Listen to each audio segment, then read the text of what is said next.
سلام رفقا، چطورین؟ امیدوارم حالتون عالی باشه. خب دوستان، امروز قراره به ترسناکترین ویدیوها رو با هم تماشا کنیم. اگه بازدیدای این ویدیو بالا 1000 تا برسه و اگه لایک و کامنت و سابسکرایب کنید، من میرم جنگل و احضار میکنم بدون شوخی. و اگه 1000 تایی بشیم دیگه ادامه میدیم احضار و فیلم و اینا همه رو. امیدوارم خوب حمایت بشم. بریم سراغ ویدیو.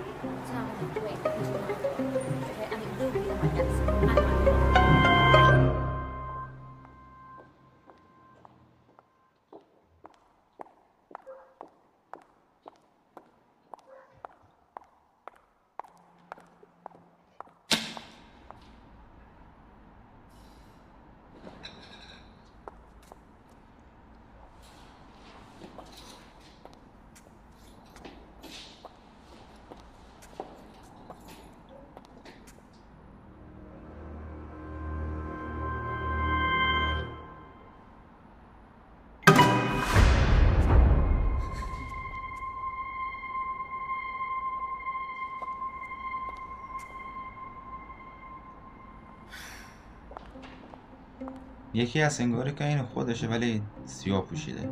یکی از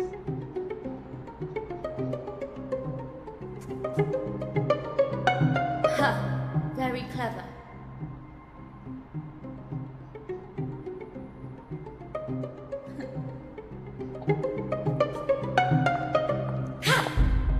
Ha! Got you. You're gonna copy everything. هر کاری میکنه کار خودش انجام میده.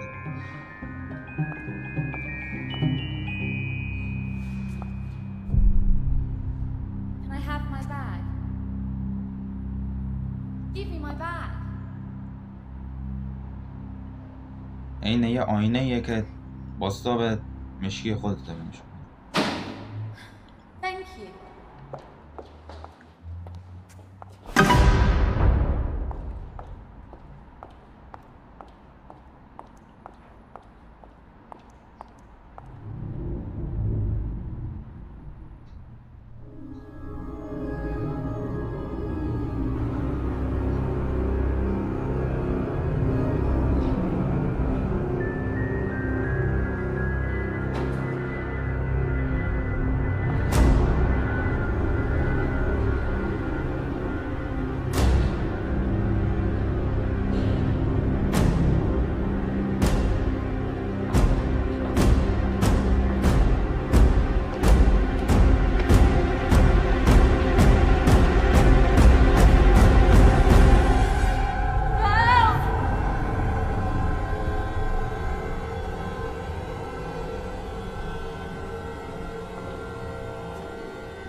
امیدوارم از این ویدیو خوشتون اومده باشه.